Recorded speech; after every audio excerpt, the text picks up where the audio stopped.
स्वागत है आप सभी को मेरी YouTube चैनल पे। आज मैं आपको ऐसे हथेली का दर्शन कराने जा रहा हूँ और उसकी हस्तरेखा विश्लेषण की थोड़ी प्रयास करने जा रहा हूँ, जो अपने आप में एक बहुत बड़े सिद्ध संत थे। नेपाल में रहने वाले चुनचुन बाबा, जो अघोरी बाबा थे, पशुपतिनाथ में रहते थे। अभी वो हालांकि शरीर में नहीं है, लेकिन वो इतना सिद्ध थे कि उनको जो जानने वाले लोग होते हैं, यहाँ के राजा महाराजा, बड़े बड़े मंत्री लोग, जो नेपाल के बड़े पद में आसीन लोग हैं, उनके शरण में जाते थे। यानी कि उनमें कुछ ऐसी सिद्धियाँ थी और उनके जो क्रियाकलाप थे वो भी काफ़ी साधु संत से मिलता जुलता था। यानी कि साधु संत में होने वाले पूरे त्याग के गुण और दया करुणा उनमें कूट कूट के भरा हुआ था। तो आइए, इससे क्या चीज़ था उनके हाथों में, जिसे देखकर हम जान सकते हैं कि उनको अध्यात्म में रुचि होगी और उनको अध्यात्म से एक पहचान मिलेगी और उनकी आत्मा की जागृति होगी। तो आइए देखते हैं सर्वप्रथम उनके हृदय रेखा। उनके हृदय रेखा को हम देखेंगे तो उनकी जो हृदय रेखा है, इस तरीके से आप देख सकते हैं। जो ये तर्जनी उंगली है उसके नीचे, यानी कि जुपिटर माउंट भी कहते हैं उसको, दूसरी भाषा में उसको कहते हैं बृहस्पति पर्वत, वहाँ तक पहुँचा हुआ है।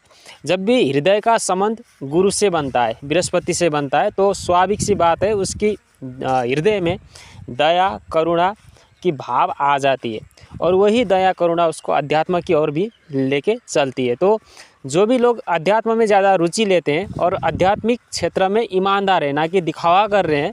दिखावा करने वाले बाबा लोग आजकल बहुत हज़ारों लाखों की संख्या में मिलते हैं, जो अपने बिजनेस कर रहे हैं अध्यात्म के नाम पे, वो बस लोगों को लूट रहे हैं। ऐसे लोगों से सावधान रहना चाहिए और उनके हाथों में ऐसा लक्षण होता भी नहीं है।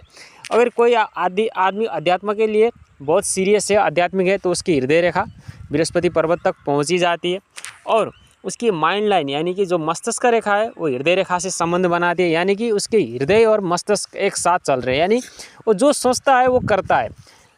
अगर उसका दिल उसको सही कहता है तो कर लेता है, नहीं तो किसी के दबाव में आके, किसी से डर के वो नहीं करता है। इसका संकेत है कि वो काफ़ी ज़्यादा ईमानदार है, इनोसेंट है और स्ट्रेट फॉरवर्ड है।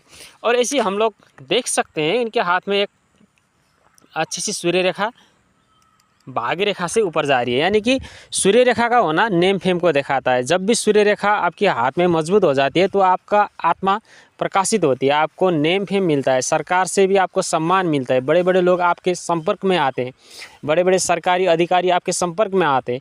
और सूर्य हमारी आत्मा का कारक है, यानी कि हमारी आत्मा का सीधा सूर्य से संबंध है। सूर्य के चारों ओर सारे ग्रह चक्कर लगाते हैं, इसलिए सूर्य से ही ये पृथ्वी भी निकल के आई है। यानी कि कुल मिला के हमारा जो मेन सोर्स है वो सूर्य से रिलेटेड है। तो सूर्य रेखा होना अपने आप में आत्मा की जागृति, सिद्धि और प्रसिद्धि को भी बताता है। तो सूर्य रेखा मजबूत होना, ये भी बहुत अच्छी लक्षण हम ले सकते हैं। और इसे ही उनके हाथ में एक बहुत अच्छा मछली का चिन्ह भी बना हुआ है, आप देख सकते हैं। इस तरीके से उनके हाथ में मछली का चिन्ह यहाँ पे दिखाई देता है और मछली का चिन्ह बहुत ही शुभ माना जाता है हस्तरेखा शास्त्र में, आप सभी को मालूम होना चाहिए। और हम देख सकते हैं उनकी हथेली में जो रिंग फिंगर है वो थोड़ा बड़ा है तर्जनी से, यानी कि ये हिम्मत को दिखाता है, साहस को दिखाता है और अध्यात्म में हिम्मत और साहस की बहुत ज़्यादा ज़रूरत होती है।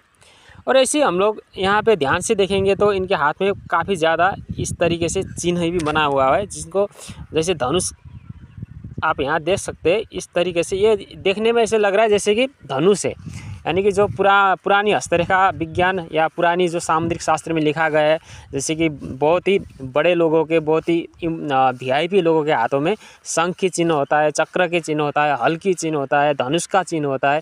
इस तरह से यहाँ आपको देखने को मिलता है धनुष, और कमल की चिन्ह भी इनमें हमको देखने को मिल जाता है। और साथ में इनके हाथ में हम देखेंगे तो इनकी जो अंगूठा है काफ़ी मजबूत है और इसकी काफ़ी अच्छी लंबाई है। जितना लंबा अंगूठा होता है, अंगूठा जितना मजबूत होता है, आदमी उतना ही दृढ़ होता है, अपने इच्छा शक्ति को वो संभाल के रखता है और अपनी इच्छा के बल पे वो सफलता हासिल करता है।